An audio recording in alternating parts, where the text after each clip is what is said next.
What's going on, everybody? It's your boy Dave Drakes with the Collective Experience, and we are back with your favorite pod, of course, Inside the Rig, the Team Unfiltered. It's all presented to you by the great people over at Partzilla.com. Head over there for your OEM and accessory needs. I'm joined by the one and only Mr. Goldchain, Mr. I'm DMX on the dirt bike track. It's Cade Clason. What's up, Cade? Yeah, what's up, Double D? I'm excited. This is gonna be a good one. Yeah, I'm excited, man. Yeah, this is episode number 2. We are super stoked. We appreciate, all of the people that were downloading the first episode, which is mostly just my mom and Cade's mom. So that's about it. And, we're super amped. This show, we got something cool happening, Cade. Walk us through it, man. Who do we got? We got Kraig Riese this week. Kraig is our team manager, our babysitter, our everything. Mm-hmm. He does everything. Mm-hmm. He's the middleman to Julian. Julian's obviously our team owner, but he's new. He's not new. He's been around for a couple years, but this is his second year as the manager. He's grown up a lot. Kraig and I didn't really mesh well right off the rip when he was the gym or like the coach for the team. I find that hard to believe, dude. How do you not gel? Because we get along great. Great now, yeah. He was just kind of thrown in. So the first time I met him was at the arena cross, where Stank punched me in the neck. What? Yeah. I don't remember Punched that. me in the neck, and then whole thing. Anyways, met him that day for the first time, and he just came back to California with us in the van, Mm-hmm. and then he was just like there all of a sudden. And then he came back to SOB, and Julian's like, yeah, he's going to be your new coach. And I'm like, who is this person? Like, I don't even know who this person is. And he's supposed to coach me. Yeah. Like, no. And so it started off with like some bad blood. And then he heard I didn't want to work with him. And that technically wasn't true. Mm-hmm. But it started off on the wrong foot. And then we kind of mended the bridge, and it was fine. But yeah, he ex-pro, lived with Mike Alessi actually for a long time. Really? So he learned a lot from Tony Alessi, stuff like that. Mm-hmm. I don't know if I'll talk about that at all, but yeah, I mean, it's going to be fun. Kraig, like I said, jack of all trades for the team, deals with everybody's shit. It's kind of a nightmare. Wouldn't want his job. So yeah, I guess you ready to get into it? Let's get into it. I'm also, before that, I hate that everybody's an ex-pro. Everyone's like, oh, ex-pro, ex-fast guy. And I'm just like, I'm just struggling on the track, dude. I'm just Dave, dude. I'm just missing gate drops. I'm missing shifts. I'm falling in corners, dude. God dang it. All right. Let's all get into it, dude. So I can hurt my ego even more. Let's go. So We'll be all right. we got Kraig on. Kraig, We got him here. we got him on. Craigie. Yeah, he surprised us a couple minutes early, but it's fine. How are you doing, guys? We're doing good, dude. We're doing good. I'm stoked to be doing this. Cade, I don't know how he talked me into doing this every week, but we're doing it. And I'm don't give me the look. Don't do what the heck? He talked me in. Don't act like Cade talked me into this, like man. This was my idea. That was his idea. Don't listen to him. But dude, I'm super stoked because I love the behind the scenes look at things, obviously with the Collective Experience and all that other stuff. So it's cool to be able to highlight people like yourself, who like we may not even know like the job that you have and the role that you have in the team exists and like what you do and how impactful that is. And I'm always surprised when like I talk to people about different race teams and all these different like jobs, and they're like, holy crap, I didn't know that was a job. Wait, what is that? I didn't know that was a job, And they get like super pumped. I'm like, hey, there's so many avenues to contribute to a team. So Kraig, I want to get the nitty gritty from you, brother. Like, what's it like in your role? So first explain your role, and then kind of talk to us about like how that just proliferates in the team. I'll explain his role. His role. Oh, is, here we go. His role is team manager. Okay. His role I like that. is babysitter. Yep. Sad. Mechanic. Yep. Therapist. Wrangler of people, because you guys are all over the place on race day. So. Yep. Middleman to Mhm. literally everybody, because Yep. nobody. Yep. Anything else? Travel planner. What's that? Yep. That one. Basically, jack of all trades, master of none. Good answer. Good answer. Maybe some, depends on the day. Okay. To Cade, 0. But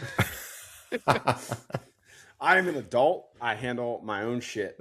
most of the time. Me and Cade have the easiest relationship on the team because I know Cade's going to get his things done, Mm-hmm. so I don't have to hound him for anything. It's high praise. Yeah. I'm an adult and surrounded by children. I wouldn't know about So- adult. Well, yeah, sure. Okay. I will say every time I do Sure. walk over, Cade is pretty like on his marks when it comes to like what he needs, like what the time is. Because like I don't know if any people are aware, but when you're on race day, like timing is everything. You're always 15 minutes from something that you have to be doing. And I will say Cade is there on time and he's out. Even if I'm talking to him, he's like, dude, shut up. I gotta go. See you later. I'm like, oh shit, okay, well, it's that time already, you know? So that's helpful.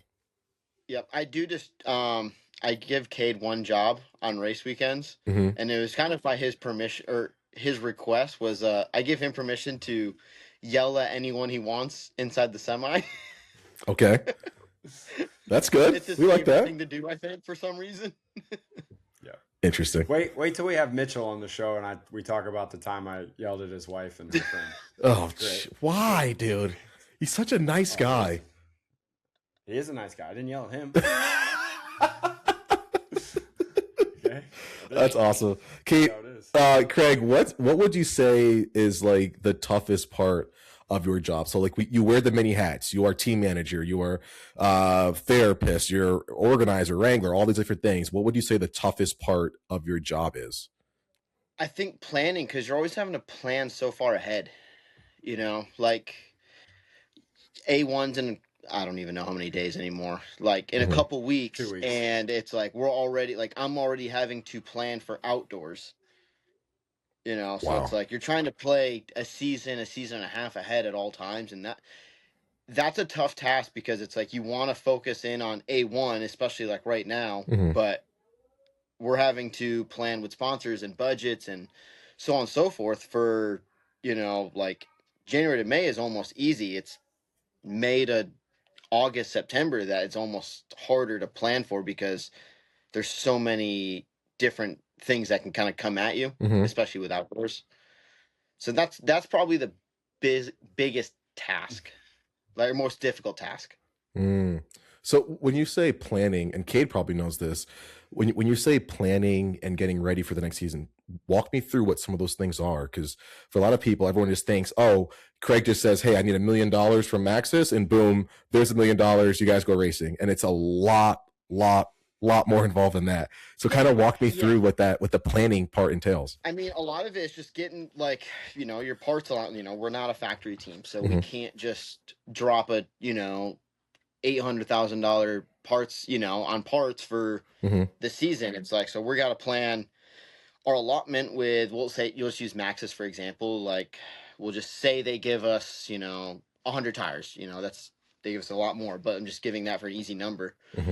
We use, you know, 40 of those in Supercross, but outdoors, dude, we're using 3 tires, you know, on a rear a day, each guy. So you're having to plan that amount of tires a day per round, and then fuel, you got to plan your amount of fuel and then picking up your fuel kind of at X rounds or throughout the season. Because you don't want to stock all of it because then that's just taking up room in the semi. But you want to stock. I don't think anyone's semi passes would actually pass a weigh station most of the time. No, there's no way, dude. Not Like it's an absolute nightmare. Mm. But I think that I don't think people understand like how hard it is to do your job. Like imagine if you had to go to your whatever your job is in a different city every single week and do it to the best of your ability and have every single piece and part that you need. And if it's not there, you can't do it. You can't do your job. And that's difficult, right? Yeah, like you have to have all of these things and you have to plan for when you need to rebuild bikes. And guess what? Bikes just decide to spontaneously break for no reason. Oops. So yeah, I hit my mic. Punch something. Got mad about it. Yeah, right. I am. It's frustrating. You know, I mean, we do ship parts to hotels. I mean, every team does, you know, to hotels or Airbnbs, and it's and you know, everything for that weekend could be in the hands of FedEx or UPS, which is could go so bad it's not even funny. Oh, bro, remember Millville? We didn't have any tear-offs. Yeah. We were there. I had a 7-stack. Nobody else had tear-offs. Yeah, Millville, we had a tear-off issue. I mean, we've like you run into small issues like that, and somehow we just, and I'll give Julian a lot of credit here. Is he can find his way out of a mess like that with almost no hesitation. It's pretty impressive. I think that's his number one quality, is like he can find a way out of a disaster really well. Yeah. And like, I mean, I would kill to have that, because everyone gets stressed, so like mechanics will get stressed about something. So then it comes to me, and then I got to try to play that like mediator guy. Mm-hmm. And then Julian is just like calm, cool, and collected, man. And he'll pull it off, or, like himself and I will pull it off. But that's a big thing that I don't think a lot of people realize inside this industry. And every team deals with it. Yeah, that's a really good point that Cade brought up. Is like, because I know just for me, logistics of just me getting to the race to do stuff with the program, it's a lot. Hotel, flight management, how am I going to get there? Is my stuff going to arrive there on time? All that other stuff. Now, if I had a semi, like 3-4 riders, a bunch of bikes, a bunch of parts, fuel, all this other stuff to figure out, that adds a massive number of variables to make sure that they all line up at the right time. Every plan goes right, so that I can even just show up to park on Thursday. Like, not to mention the racing, and hopefully parts don't break and all of that stuff. How do you coordinate that stuff ahead of time? Like, what like practices or methods do you use, Kraig, to be able to figure that out? Because that's a huge undertaking in itself, and that's not even race day. That's just to get there on Thursday and park the rig. Yeah, I keep a lot of the info, like I keep a lot of the info from last year, especially because that was the first time the team did all 31 rounds. Of how much fuel was used per round, like the bikes used, how many parts, and I kind of just logged it all every single weekend to kind of give myself a good number. And then, okay, so we kind of were starting to run low on fuel at, say, round 7 of Supercross. So it's like, okay, so let's try to get, like, is there a VP distributor? Is there anything that can get us fuel, around 6, 7, 8? So we're not, we don't show up and we're like, oh crap, like we got to get, like, we don't even have fuel, Yeah. But kind of just planning things like that, just trying to log all of it so you have a data. I try to treat it almost like testing, like for the bikes, like, okay, like this was Cade's setting at A2 in 2023, so let's kind of go back to stuff like that. Like, I try to almost treat it the same way. Going to the gas thing, it's even more annoying. You get to Seattle, you can't even have gas in the rig, so you gotta like figure out a place to put it or make sure you don't have any. Same thing with like St. Louis and stuff like that. Oh, outside the door. Yeah. Detroit. You can't have gas on the semi. Yeah. So like you got to have it somewhere else. So it's a nightmare. It's the logistics. Kraig, I do not envy your job. Yeah, I knew. The more we're talking about, like Kraig, you sure you don't want to switch out to like brand ambassador or something? I get like a couple weeks ago, I had to wrench for Mitchell for a couple days, and I'm like, oh man, like being a mechanic would be so fun. And then I'm like, I look back to like Foxborough, and I'm like, I don't know if it is. Actually, dude, I was miserable for Foxborough. Hey, Dave. Yeah, Dave, you're echoing really bad. Am I echoing really? Yeah. Not to me, he's not. Yeah, I can like hear like your. It's like your. I don't know. Talk now. Hello. Further away. Hello. Dave Drakes. Hello. That sound when it's further away, it sounds better. When you're better? like right up in it, it sounds way better. Okay, cool. Yeah. Hey, look, I can see Kraig. Yeah. Now he's back blurry. He's blurry again. That's great. But yeah. Back to Foxborough. Yeah, Foxborough, dude, I was absolutely miserable. I can only imagine what it was like for you, Kraig, because halfway through I was like, you know what? I'm just gonna sit in a rig and get warm and just like not worry about it. But like a lot of people don't have the option. Like you gotta like, dude, what do you do? At Foxborough. And it was freezing cold? Yeah. Kraig, dude. Yeah. I blame Mitchell for this. I haven't had like a cold cut sub since he got Jersey Mike's on Friday for me. And dude, I was in the tower with like 2 cups of tea, go down like by the skid steer. I'd throw up and I'd walk back up there and like just survive. Oh, dude. I was like, if these guys need any help, I am useless. Oh my gosh. What was it like for you racing in those conditions, Cade? Like cold, Dave, almost snowing, come on. raining. Come on, Dave. That was Cade's smartest move of the year. Was Oh, sorry. Dude, honestly, dude, I was thinking of coming back that weekend. I'm glad you did not. Like I don't know, I man. keep forgetting that you were Maybe out. I would have been really good. I would have We just had flown phone in calls with some about outdoor that. suspension. Ugh. Me and Cade had phone calls about it because he was like, I think I'm going to come back for Foxborough. And then he goes, I'm going to wait till Philly. There's a 90% chance of rain at Foxborough. And then Smart. And then Monday he calls me and he's like, I should have raced Foxborough. And I'm like, I don't think that would have been any better for anyone. Yeah. Well, The dude. best part was when we got to Philly the next week, Mhm. and my mechanic didn't have to like clean my frame. He was so happy. My bike was just like ready. And Yeah, we it's did. just been I had the mechanics. They flew out Monday from Foxborough because they did all Sunday and they did a little bit Monday morning too. I had a flight for them like Sunday night. And we changed it Sunday morning to like Monday, like at noon or something like that. Because, that was a disaster of a race. Gosh, dude, I got out of there early. I was like, you know what? This race would probably be a lot better for my hotel room. Yeah. I did that for what was it? San Diego 2024. Wasn't it like raining then too? Yeah. I think before the night show, I was like, I said hi to everybody. I'm gonna go back to the hotel. It's like I'm gonna watch it from there. Oh He man, ripped a whole shot at 24 San Diego heat race. I remember that. Yep, I remember that. Yep. The best part of that story is when I talked to Sarah after the race, I whole shot and she's at her friend's house for like a party to watch the race. And she's like, where am I? Where is he? Where is he? I can't find him. His name's not on the list. And one of her friends goes, he's in first. And she goes, he's not in first. That's part of that. Oh, like yeah, hey, dude, that means she loves you. At least 4 of them. Yeah, we're gonna get at least 4 of them this year. Yep, that's the goal. You have to. 4 of them. Heat race whole shots or main? Heat race and LCQs, dude. Let's be realistic here. Oh, LCQs, I demand a whole shot. What's it? So, starts are better. Kid, what's it take to get a hole, dude? Like, what's it take from a racer's perspective? Like, is it just impeccable clutch timing? Is it all throttle position? Is it body position? What's it take to like even just a whole shot of heat race, dude? Forget main event.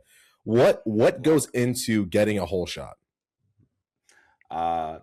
Luck, throttle control, clutch release, head positioning, having my legs tight, tucking my toes, like all of it. And I just every single time just don't do one of them. I think it's confidence. I think confidence is like 95% of it. I think he's right, honestly, because since I've been back, we worked on my starts when I first came down. We kind of like completely changed how I was doing starts again. And since that day at club, like I would say I whole shot like 50% of the starts we do. And like we do a lot of starts. And out of everybody, 50% of them probably go to me. I mean, granted, I'm on a 450 and I should, but I do starts with some good starters. And it's actually pretty nice. So confidence is coming back. I like that. We're going to on a different show. I want to get into like the change ups that you do in between, like when you say like, oh, I went back to, did my homework on this or that. Doesn't have to be right now, but we can do it later. Kraig, we'll do it with one of the guys. Yeah. The job that you have now involves, I love that you're such a huge contributor to like Cade's success for the day. Like you can literally say, if my riders have a good day, I probably had a lot to do with it, right? Yes, it's riding, it's a lot of that other stuff, but it takes a team, and you're a big part of that team. How did you get this role? Like I know so many people are like working, trying to figure out, how do I get into a team? How do I do this? Like talk to me a little bit about how you got this role and maybe some of the roles you had prior that led up to this, that gave you the skills necessary? Yeah, well, I will. Let's see. Julian hired me on to like kind of be a riding coach trainer for the guys in 23. It have been.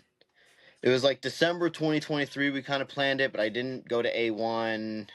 Just kind of, I already had some scheduling planned. But I did all Supercross with the team, riding coach trainer, and I kind of just like, man, I kind of almost like we almost kind of walked into it. Like Julian needed a guy. He was doing 500 rolls for himself, and the team was growing, and he needed someone that had experience with the team, I think, and the riders kind of know and trust.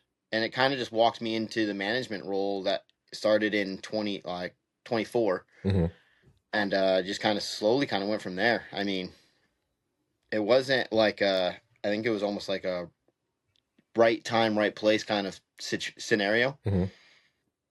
So, like, I didn't really do anything out of it besides maybe just like I just worked my ass off. Like, that's kind of the biggest thing for me is like I just want to like I always believe in hard work will be everything. So if I just work as hard as I can and try to outwork everyone at all times, like I think kind of good things come from that.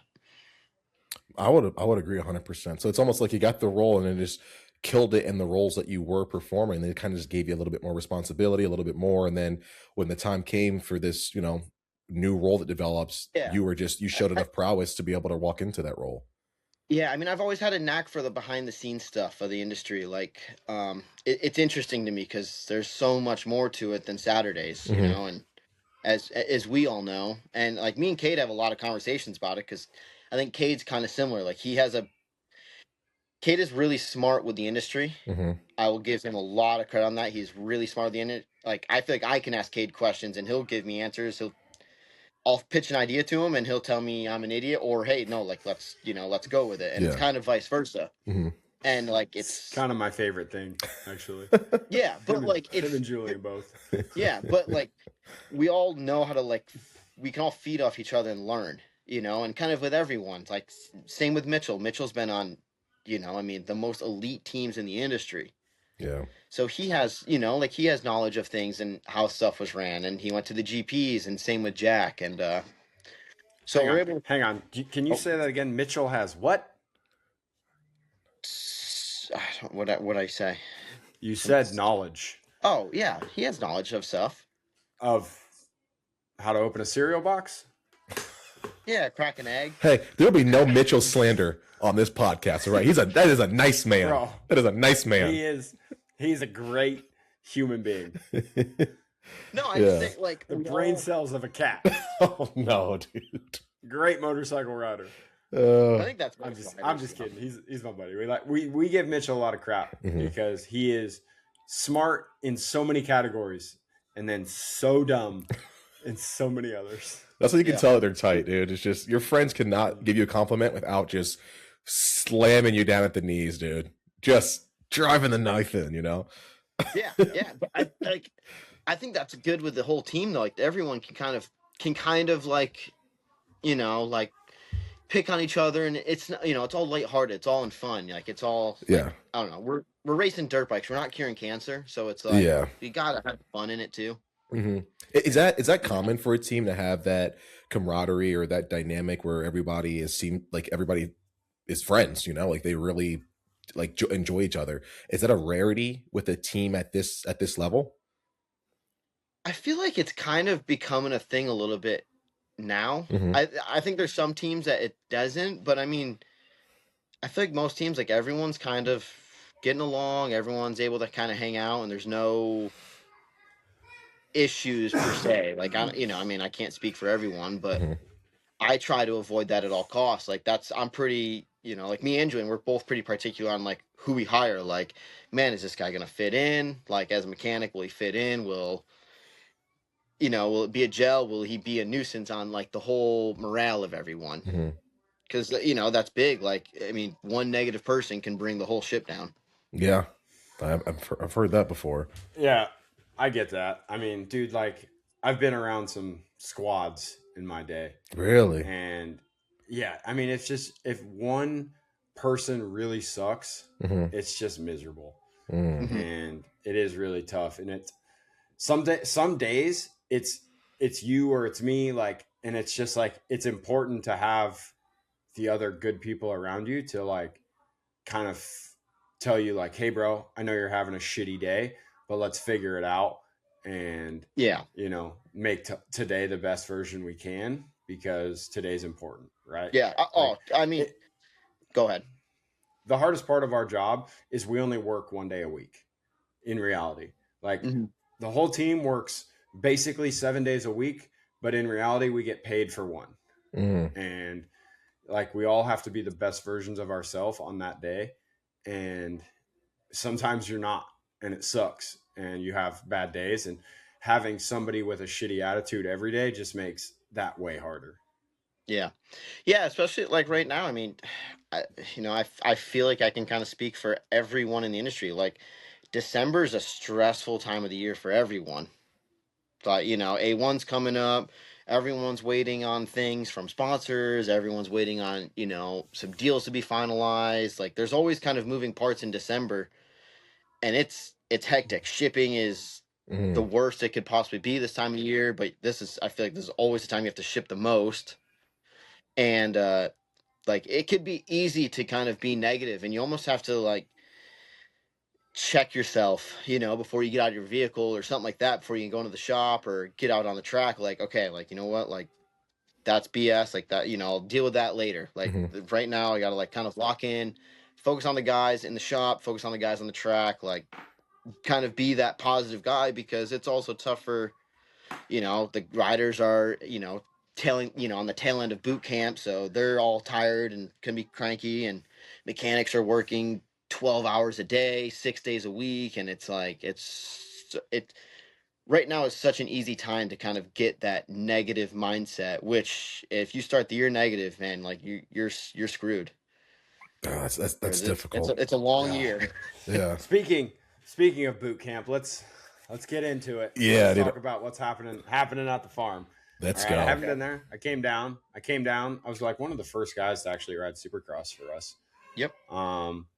And then I was gone. Came back, did a week. And then I've been gone 2 more weeks. I come back down next week. First off, how's the new shop? TRMX. We got a brand new race shop. It's beautiful. They were just about to move into it when I was there. So how's the shop, Craigie? It's good. It's bright. Man, it's bright. It's bright. Got good lighting, really good lighting. Yeah, good lighting. I mean, that's the thing. Like, they have so much lighting. They had to turn lights off because there was too much lighting. Really? And it was blowing the breaker. Yeah, those like cool garage lights? Yeah. They're like hexagons. Yep. They got 8 of those. Jeez, dude. I don't know, man. Yeah. No, shop's good. I mean, like, it's just another thing to keep clean, but like, it's so worth it. Everyone's product is getting better because of it. I mean, a new shop, it's exciting. Everyone's excited to be in it, so they're motivated on that.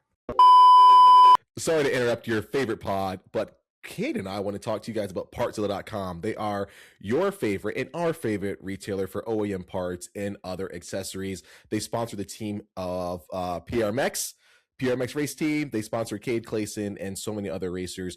If you have a chance to go to Partzilla.com, make sure you check out the specific category for your bikes. I guarantee you will not be sorry. They have so much in stock. The customer service is second to none, and they have just a litany of fun parts to make your ride the best that it can be. Check out Partzilla.com for all your OEM and accessory needs. We guarantee you will love it. So what's the advantage of having your own race shop, your own tracks, your own facility, as opposed to, sending the whole team to like SOB or, any MTF or any other training facility club? Like, what's the advantage of having your own shop, your own area? Like, talk to me about that a little bit. Man, the biggest benefit is kind of for the riding. Like, we're testing and stuff like that. Like, we can try things. It can get put together in the shop, and it can come back out. We don't need to haul things. Like, you don't want to test, say someone's testing a shock and the shock just didn't somehow make it into the box fan or something like that. Well, it's at the shop, so it's, you know, it's, we ride right from the door. So that's the biggest asset, is just the timely manner. Like, you know, we're able to try things, we're able to try motors, try all sorts of stuff, but still have it. And if something happens in the day can't be ruined. You know, you might lose some time for sure, but like the guy can like a rider can still finish his day if something happens. Like we're, you know, able to, we have everything at our hands right there. That's awesome. I'm glad that's that's a something thing you guys have now. You know, like I see the progress year over year, and I was telling Cade this, I think last pod, was like the exponential growth that keeps happening year over year. And I call it speed inflation, where everyone's getting faster every year. Like the effort it takes to get 15th last year, it ain't the same to get 15th this year, right? Yeah. And like the way that Cade and Mitch and all these other guys are like able to keep meeting that every single year and do a little bit more, or go a little bit harder, and still make that top 15 or wherever it is, you know, pretty incredible. And now with this shop, I imagine you can make those leaps in performance and progress even quicker now. And you have the opportunity to, like you said, test sooner, ride right out to the track there, try new things on the track. You don't have to worry about loading up and doing this and doing that and taking the time. And, you know, that quickness and that agility, being agile, and that is we're probably gonna see a lot of benefits for things this year. So I don't know if that can translate into me picking Cade for fantasy a lot more this year or not, but I'm pretty stoked to see the year over year progress and compare it to how things were last year. Yeah. Well, I think it can, like, it helps with the riders because it gives them a confidence. Like, man, okay, like my race bike, you know, is built in a badass shop. It's clean. Like everything's clean and organized. So, you know, I mean, like anyone, you know, to ask anyone, I'd rather ride a bike built in a shop compared to ride a bike that's built, like, you know, in the gravel parking lot somewhere at like Walmart, you know? So it's like, you just kind of look at that. Like, I look at that and it's like, it gives them a confidence. Like, okay, like, this is legitimate to all levels now. Well, and like you said, when something breaks, the day's not ruined. That is so important, to be able to go back out and keep riding. Because I think too many times, like, okay, say you drive to the practice track and something breaks. Well, you go home, fix it, and then it's a day later, 2 days later that you go back to the track. Like, you've kind of forgotten about it and moved on. Where, like, when you have to kind of get over that hurdle, like, you know, say it's something electrical, right? That's pretty sketchy. And you're like, oh, I'm going to go back to the shop, throw a wiring harness on, and we got to go back out and finish our moto. And it's like, you have to get over that hurdle of like, my bike is fine, I'm going to go right back out and do my laps like you would at a race. Because if you get out of that habit of, you know, or like you get in the habit of like, bike breaks, I go home. If your bike breaks on race day, then that's a whole new hurdle you have to climb over on a Saturday. Yeah, you'll be mentally checked out already. Yeah. And we know, like Yodi always struggled with that. Like, if his bike broke, then he would go back out on the track and he wouldn't ride the same. He would ride like a completely different person for the first 5 laps. And if his bike broke in the heat race and he rode like an idiot in the LCQ, he wasn't making the main. So, like, it happens. You know, and as a rider, like, it's a nightmare, but like, you have to learn that, like, they're going to solve the problem and you just got to go out and do your job. And that's just an easy way to like be able to do that at the practice track. So then when you get to the races, it's just easy. Yeah. I just don't think people think about shit like that. No, for sure. No, definitely not. Yeah. It's like, and like, go ahead. Yeah. And we won't, you know, like, you know, I mean, it's easy for us to overlook that because it's just so, okay, like, you know, this is what we're doing. Like, you don't think of like the mental part of it, or it's easy to overlook the mental part of that, you know, of like, oh man, my bike broke, like now my day's done. And, you know, like, that sucks for the guy because now he didn't get, you know, if he had a scheduled plan of 45 laps in the day and he was only able to get 35 done, he lost 10 laps. Like, it all just kind of adds up, and like, everyone's trying to stack bricks, and man, like, losing time, like, you know, it's costly kind of farther down the road. Yeah. So how are the boys doing? Let's talk about the boys. That's what I was curious about. Yep. Yeah. I guess let's start with the new kid, Hamden. He's Okay. sophomore Supercross kid. Yep. We haven't really talked. So in the first episode, we just kind of talked about what the show is. So, we've got Hamden Hudson, who's like a sophomore kind of. He raced some Supercross last year. Yep. We've got Liam Olaf. He's going to race SMX next. Alof is how it's pronounced. Alof? Kate's like, I'm not going to say it like that. Can't wrap his head around that. We got Chambers. And so the team is actually based out of Chambers' property. Like his dad owns the property. We train there. Sexton trains there. That stuff. So we got Jack and Mitchell Harrison. So let's go Hamden first. Okay. Hamden's running good. Hamden has a big issue with confidence, which is, I don't know, probably 95% of the people on the track. But Hamden's a really gifted rider that doesn't believe in himself, and when he does believe in himself, or or even if he doesn't, he has these moments that are like, it's of just great riding. He's really good in the tight turns. He's just not confident himself in the rhythms yet to where you need to be, in my opinion, to perform. In the end, results is what matters. So we're slowly building that confidence up. It's taking more time than it should, but everyone's different. So he's kind of rolled the punches on it, and he'll be there. I believe in him. So he tries hard every day. So that's the biggest thing. I feel like he's a good racer. Yeah, I think he's yep. Like the arena cross I went to, that was kind of the first time I really spent time with him.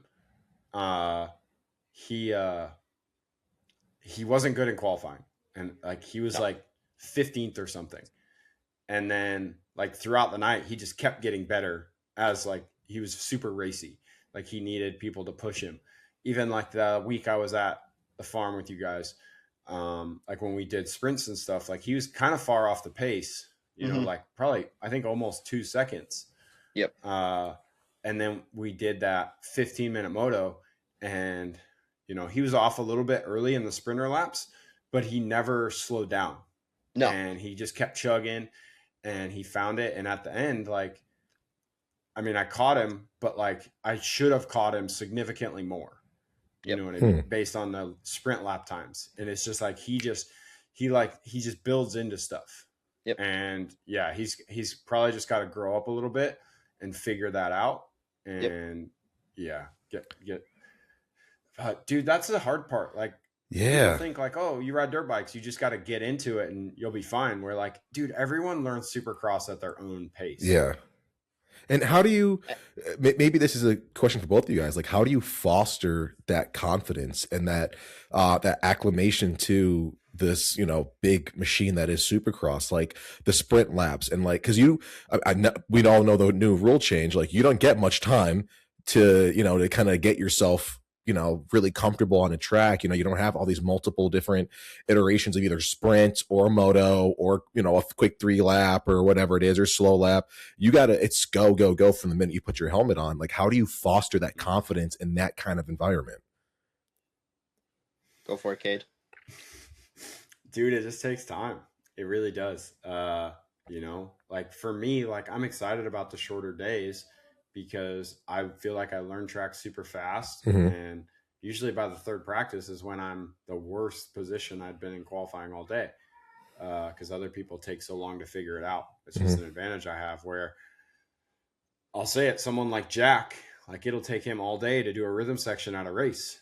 And he's going to have to show up and do the rhythm sections and do the jumps right off the rip and, trust in his ability to ride. That's the biggest thing. I think these guys get to the races and they just look at the jumps and they're like, oh, it's different because it's inside of a building, where it's like, no, dude, you're just riding a dirt bike over dirt. Jump it the same way you would if it was in a flat field in the middle of nowhere. And I think it freaks a lot of people out. And, it just takes time to get over it. Yeah, I think it's. I mean, man, like, I mean, I kind of always say this. Like, I think Supercross is gnarly. Like, it is so gnarly. Everything about it is gnarly to me. Like, it's almost, and but it's easy to ride. Like, Supercross is easy to ride. It's not easy to race because you're doing, dude. Sometimes like track's rut and you're just doubling through a rhythm section or something like that. Like a table over single that's 35-foot jump. Like, it's nothing big, so it's easy to do. But it's like, how can you jump 35 foot as fast as you possibly can, and then like hit a rhythm, go through an entire rhythm section that's you're not wide open through, because if you're wide open, dude, you're going 3.5, 4.5, and like that. Yeah, like, so that's the hard thing. And like Supercross riding to me is, for these guys, it's easy. It's racing it that's hard, and that's where they lack their confidence, is because it's like, man, how do I hit this stuff any faster? Because everyone can go to a local track and be like, dude, no one can ride this track as fast as I am right now, ever. And then you go to a Supercross and Jet Lawrence is 8 seconds faster, and you're like, okay, I don't even know what to do. Yeah. Yeah, I watch that, and like, even when I'm in the stands or like on the floor or whatever, I watch that and I'm like, how, dude? Because I'll watch the slowest guy in 250C practice, and I'm like, dude, like that, you can tell that guy's a ripper. That dude is a lethal rider. Yeah, he's probably new to Supercross. He's not crushing it right now in this time session, but you can tell that this guy's got talent. I'm sure at the local level, he's probably untouchable. Yeah. And then you see somebody like a Jet, where it's like, yeah, there's that 8 to 9 to 10, 15 second discrepancy from the guy in 250C. It's like, what are you seeing on the track?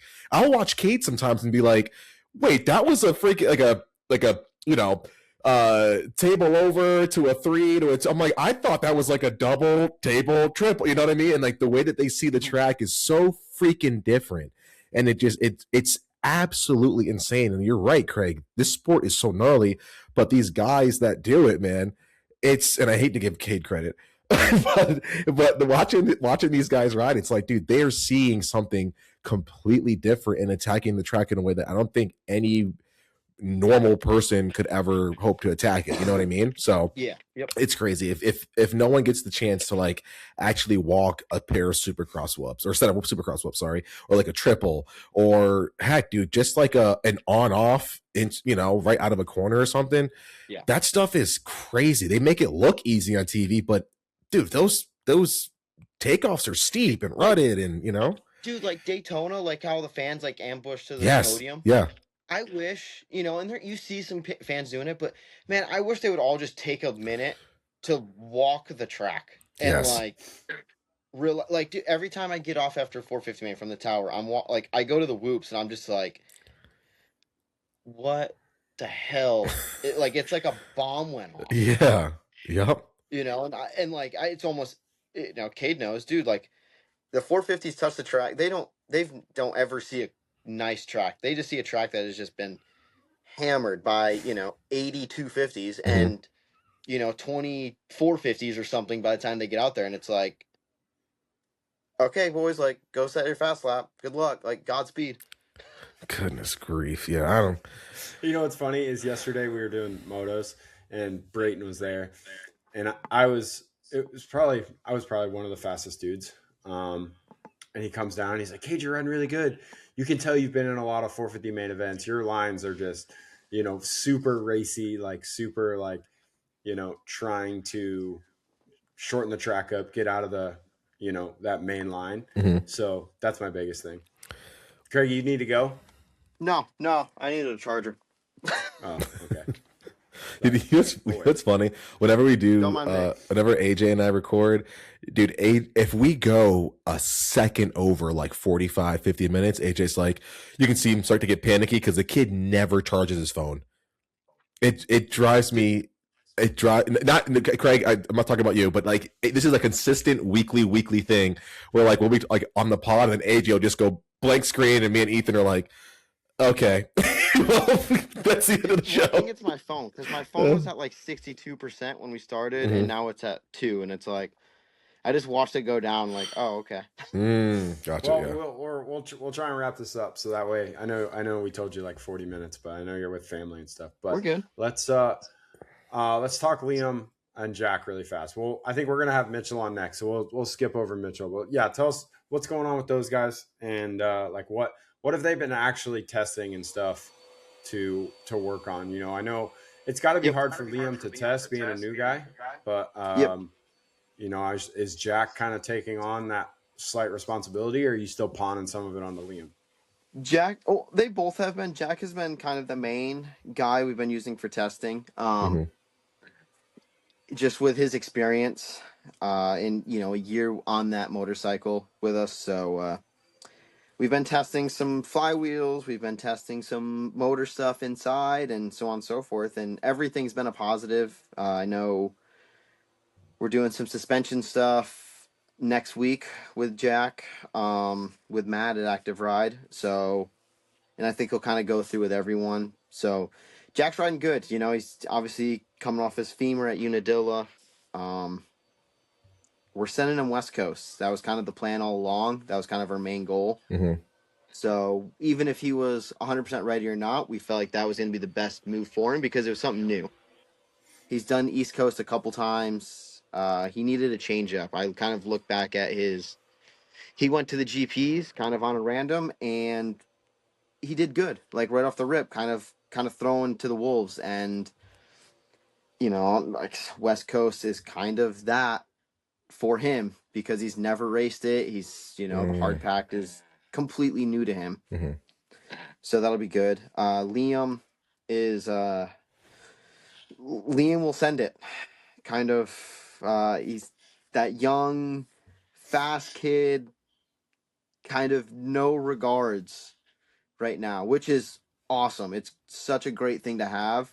And he has had some huge get-offs, not with us, but just through his career. You know, he had a big one where he broke his wrist at Charlotte. Everyone kind of knows about his Loretta's fiasco. So, I haven't heard about the Loretta's fiasco. I haven't heard. Yeah. Fill me in here, bro. He overheated himself. He went from like 18th to first in like the first. I might be wrong on the time, but dude, he did it in like he was in the lead. You know what? I think I do remember this. Didn't he like pass out on the track or something? Passed out and like yard sailed. What was this? Was that this year? Yeah, in the first moto of the year for Pro Sport, he was in the lead. Like he got in the lead, dude. Built a huge gap on these guys and fell. And I think he just panicked. And dude, he literally went until he blacked out. It was like it's kind of that like it's funny because you know, I say it a lot. Like, you know, I don't always mean it for you know, but I'm like, hey, like go till you black out. Like push yourself to your limit. And with him, I probably lead him to took it too far. Jeez, I almost need to be like, hey, buddy, like it's okay to back it down.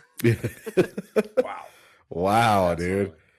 I've had the closest thing I've had to that was an asthma check after a 250B moto. And I went over to my dad and I was like, I think I had an asthma attack. He's like, you didn't outgrow that already? I'm like, okay. Glad I got moto dad support, dude. He's like, you have asthma? Yeah, right, dude. It's like, but it's funny. Like, if AJ had asthma, my dad would be at the gate with like 5 different inhalers and a medic cart, and like, dude, my dad was so like that. You can't tell my dad that is not his full-blooded child. You know, just came out a little bit late. You know, but Dave, looking at you, you look like someone who would have asthma. It's only sports induced, dude. All right. That's so what it is. Put my pocket protector away and do this to my glasses. Kraig, before we let you go, how's the new semi? We got a new semi. Oh, we did. It's getting what? Yeah. Oh, yeah. Did not know. Yep. I haven't told Dave all the secrets. Oh, okay. I know, dude. Yep. He's keeping stuff close to the vest. It was great because I was there when it got there. Yep. And so the first thing I did is I went in and I was like, "Where's my locker?" Yeah, he claimed his space. He like marked his territory already. Yep. I had to. That's my important. I got to go 17 rounds in that thing, man. I got to have, a 1x3 space of just where I can put my stuff that no one else. And I'm going to put a lock on it so my stupid teammate Mitchell doesn't steal my crap this year. No, semi's good. It's finishing up its wrap job right now, so it should be back this week. And pretty much get it loaded to head out January 2nd. January 2nd or 3rd is the plan, so. Nice. So I can load all my stuff in it while I'm there. Perfect. Yep. All the baby oils. Yep, you can. Wraps and whatever you want, Cade, whatever you want. His That's what I'm talking geriatric prescription old man knee wraps and his prescription socks and He's got carpal tunnel wraps. Plastic totes of just stuff. Icy hot. Yeah. Yeah, I did. I had like little plastic totes with all my stuff in it that were labeled, and I could just pull them out, grab my stuff. Because I have a lot of crap. Yeah. Like that way I don't have to fly with anything. Like it just makes my whole day more. Like when I go to the race, I go by myself. Sarah doesn't come with me.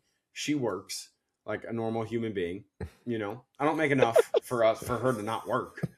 And so it's like I go to the race, I'm by myself. So I have to be organized to just make my day easier. Yeah. My day is stressful enough. And I don't know how these clowns get through the day. Like, I don't know how they're just not giant stress balls digging through their gear bag, looking for crap, asking random people for help in every which way direction. I couldn't do it. Dude, couldn't do it. I had Carson Brown came over to me one year at San Diego and he was like, "Hey, you guys got any Tums?" And I was like, "No." He's like, "Dang it." I was like, "Dude, you guys travel every week." And he was super nice. I was like, "You guys travel every weekend, dude." Like, even at the hotel, like, yeah, I got Tums, I got blah, blah, all this other stuff from it because we were traveling all the time. But I'm like, dude, like, I would, if I was a pro racer, dude, I'd have my full medicine cabinet, like, tucked away somewhere. You know what I mean? Just in case. Yeah. I pulled the Cade Clason. I pulled the Cade Clason, yeah. I could see Carson Brown, and I don't know him much at all, but super nice. I could see him just not having much idea of like what, like where stuff is, what to do. Yeah, like that's, I mean, shoot, that's actually almost every rider on my team. But hey, oh man, Kraig, I can't speak for. I don't know how you do it.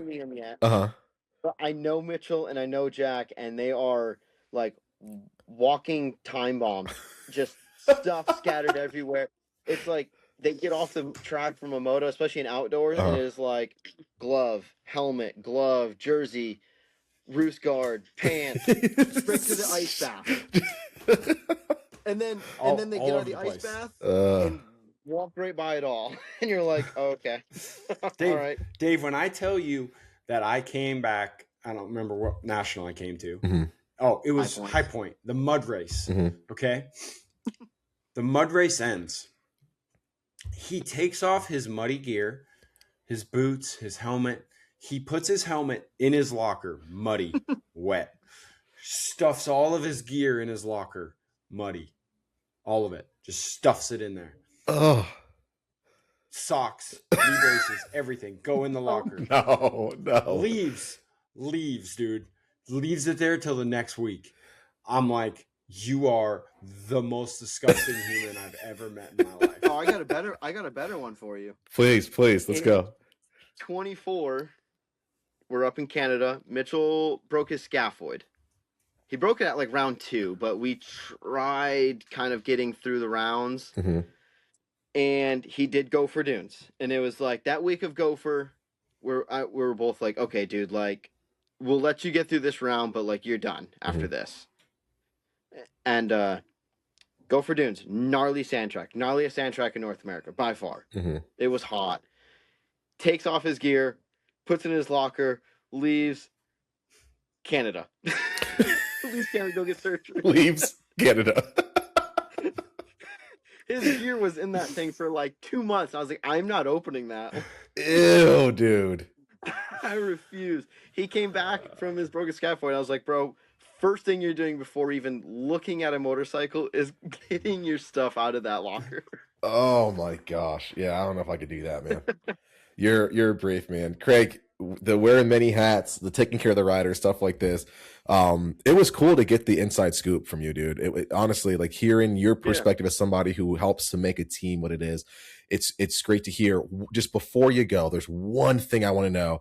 What is one thing that either surprised you for like the wow, this is really cool, or wow, this really sucks about like the role you're in, like coming into that role and seeing it from like, you know, comparing yourself to somebody who did not have that role beforehand, or who maybe was, you know, when you were new to the sport, Kraig at 20 years old or 15 years old, like what did you learn for the good or worse that like really surprised you or shocked you?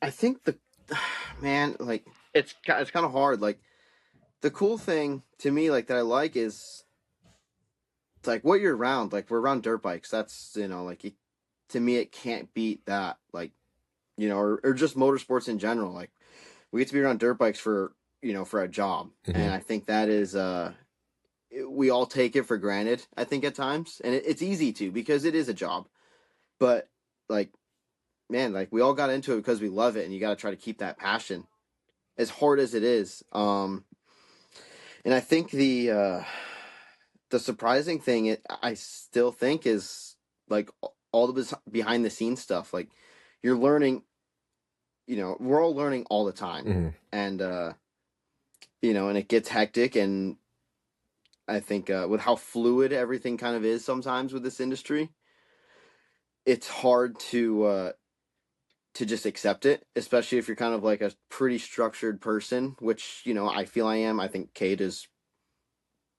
more structured than me in some ways, but in some ways not. And like, but like, it's hard to accept how fluid stuff is. Like you just want stuff done, and you want stuff done on time, and you want it done right. And like, sometimes it just doesn't work that way, and you have to kind of put that aside and just kind of roll with it. I think that's the hardest thing because it is such a, you know, it's so hard to plan. Like you're just trying to plan all the time for stuff, and then things change, and you got to plan for that, and then that changes. It's like you need 6 plans for one thing, but and then last second that first plan is going to work. It's kind of always kind of crazy. That's probably the most difficult thing, but man, like I said, it's dirt bikes. Like it's such a cool thing to be around all the time. Like we're around good riders. You're around, you know, it's professional. It's professional racing at its finest, and I think it's the highest level of dirt bike racing in the world, is especially Supercross. You know, and everyone kind of looks at these guys as these riders as like these celebrities, and it's so right, you know, rightfully so. They should be looked at like that. But man, like they're just dudes that are good at riding a dirt bike. You know, they found what they're good at a young age, and they're able to take advantage of it. And I think it's such a cool thing that people look at these guys like they're heroes, and they're able to be close to them. You know, we can't get close to Tom Brady. You know, not with our looks, at least. No, like, yeah, exactly. But like, we're all too old. Yeah, we're all too old. We're not 22-year-old supermodels. Yeah, but like, you know, we can't go like, hey, Tom, that was a great game, you know, or something like that. You know, it's fans will come up to Cade after a race and, you know, first tell me how much I suck. Yeah, or ask for goggles and not know who he is, but yeah. Thanks, Kraig. But you're doing great. See you next time. Later. Like I think that's such a cool thing of the sport that we like. I mean, like I see that you have that James Stewart number plate in the background. Like, yeah, yep. Dude, he was the best rider in the world, and people could, you know, fans can go up and meet him. Fans could meet him at Milestone and stuff like that, and like that's pretty badass. It's a cool thing to be around. Yeah, 100%. Yeah, that's one of the things I love about this sport is, you know, like the guys that I still have on my wall. Like, you know, I can, if I'm lucky enough, you know, go up there and be like, hey, I'd love to shake your hand, get a picture, and like, awesome ride. You know what I mean? Like that's one thing about my sport that I love, on top of the people that you meet and, you know, what it allows me to do with my life. I love the sport to death for so many different reasons. But Kraig, this was super cool to be able to get that inside knowledge from you. And I'm stoked to have you back on at some point so we can kind of debrief the season and see like how things shook up and if there's any new learnings for the job or how's how's the facility going, how the riders doing, is everything meeting expectations, and I think it's super cool. Yeah, definitely. You're gonna carry some weight here, Craig, because I have a feeling I'm gonna have some mechanics and riders drop the ball on me every once in a while. Probably. Yeah. Yep. I kind of expect me to be like the first call. You could have brought the nice ring light that I sent to your house. You could have just taken it on vacation with you, and this would have been nice and easy. But it's okay. It's a learning curve. Okay, so I'm up here. Kidding. Craig, we're up at my in-laws. My wife has a baby shower this weekend and Christmas and stuff with her parents and her family. I was trying to bring all my like duck hunting stuff up here, and I wasn't allowed to bring my decoys. So I'm borrowing decoys to do that. So that light is just one more thing that I probably wouldn't have gone through. Yeah, but it was for me, so Kate would have been okay with it. But next time I'll actually be in a more of a professional setting instead of having like a bow in the background. And that's fine. It's all good. And maybe not sitting on the floor. It's fine, Craigie. We appreciate your time, and we'll let you go. But I really appreciate you doing this, and yeah. Thanks, guys. Yeah, it's fun. I think it's cool. I think it's great for the team. I think it's great for Partzilla. I said that right from the get go when Cade mentioned it. Like, dude, this is like. There's nothing negative from this whatsoever, and I think until Julian starts yelling at us. Yeah, it's gonna get there. You didn't. But that's when you didn't give us anything spicy, Craigie. But I'm gonna keep digging. I'm gonna get there. Yeah, you gotta walk into it. You gotta walk before you can run, man. We can't give everyone the good stuff right off the bat. We gotta let them listen. That'll be a good one, actually. If you have Julian yelling at us all for an episode. The views will fly in. Yeah, maybe I'll just get one of those meetings in the rig. I'll bring all the mics and I'll just put them around the rig. We'll just have live mics for the whole weekend. Just don't tell Jules about them. Yeah, just don't tell Julian about it. Yeah, just tell him it's a heart rate monitor or something. It's not a mic; it's a heart rate monitor. Whatever. Just don't worry about it. Cool. Yeah, no, right on, guys. I appreciate it, and yeah, anytime. Cool. Thanks, Craigie. Yes, sir. Right on. See you guys. All right. Hey, Craig, don't hang up. So when you leave, you can hit leave, whatever, but don't close the app out. Like, don't swipe up and close it. Okay. So the video has to download, and it'll download to Dave, but just whatever you do, just don't close the app completely. Okay. Just hit leave and that's it. Yeah. Leave it. Let it do its thing in the background. You can leave the app and go to a different app. Just don't close it out. Yeah. Yep. Yeah. Cool. Okay. All right. Sounds good. Thanks, man. All right. Later, guys.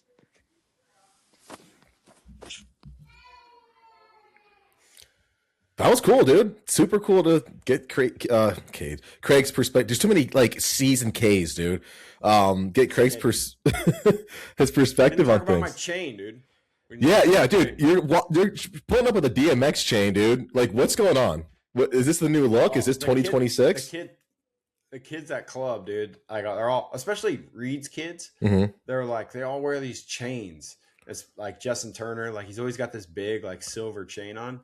And I got this chain for a Christmas party. It was $30 on Amazon. It's there you go. Not real. Mm-hmm.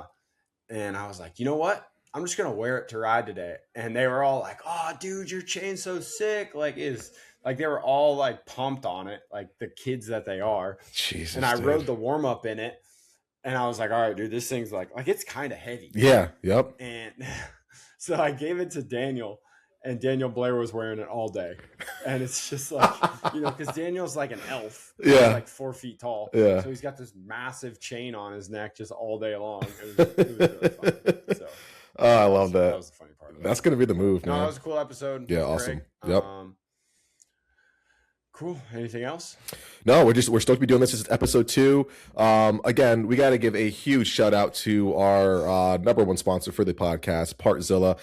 please go to Partzilla.com for all of your OEM and accessory needs. The customer service is second to none. Everything is usually in stock. I get all my parts super fast, and they are massive supporters of grassroots racing. Check out Partzilla.com. You will not be sorry. Those guys know what they're doing.